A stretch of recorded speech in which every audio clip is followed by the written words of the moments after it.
Yo mga toys, ngayon nga pala pupunta kami sa La Cathedral Cafe doon sa Intramuros at ngayon nakasakay na kami dito ng UB Express papuntang Buendia to guys, pero bababa lang kami nito sa Intramuros, no? At yan, no, inip na siya. Yung dalawang pangupuan naging tatlo.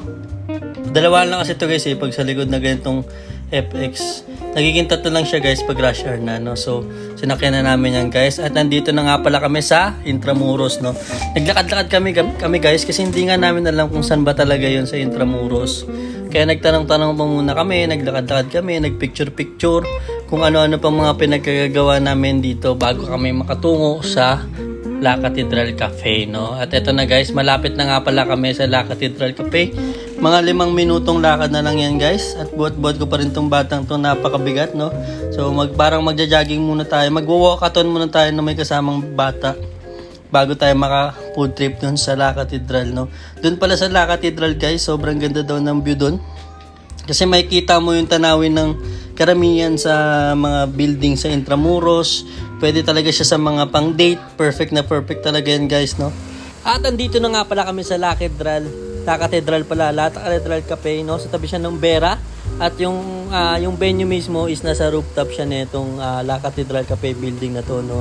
So yan, may dala kami ditong tubig, snacks, pero bawal siyang kainin sa loob. Magbabayad ka ng corkage fee. Di ko alam kung magkano guys, pero yun, magbabayad ka ng corkage fee kapag kumain ka ng mga pagkain sa labas kasi meron sila niyan sa loob. Medyo mahal kasi restaurant siya, pero sulit naman yung venue. Perfect sa pang date nga, no? Ulit na ako sa perfect sa pang date. Kaya kung ikaw makikipag-date ka, dali mo na sa La Cathedral. Pag di ka sinagot, ihagis mo agad. Ganun ang gawin mo guys, no? Mga toys, no? So pagpasok pala namin dito mga toys, may mga painting, may mga antique, parang nakakaano nga siya. Crispy siya, nakakatakot talaga siya guys, no? So dito na kami. Ito na yung rooftop. May kita mo dyan simbahan, iba-ibang klaseng background, no? So kung maaga-aga ka, maganda mo makikita yung mga pictures, no? So ito, kakain na kami guys. Nag-order na kami ng salad, carbonara, tsaka frap, tsaka yung ulam na yun nasa gitna guys, nakikita nyo yan guys. Ano yan, Bicol Express Jam. Solid yung pagkaanghang yan guys, no? Hindi siya sobrang anghang, sakto yung tamis, basta perfect blend talaga yan mga toys, no? Ang presyo niya, nang alam ko, nasa 400 plus. Kasi yung salad 400 plus, pero sharing na yun guys.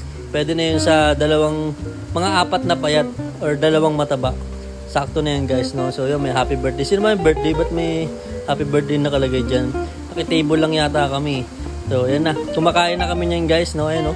Tamang lamon na, clay, kain na rin guys. Thank you. Happy birthday, Baba. We love you. Thank you, love you. Shot ka ba? Shot ka ba? Wish ka, wish. Wish ka kay Dad. Yeah. Wish ka, wish ka.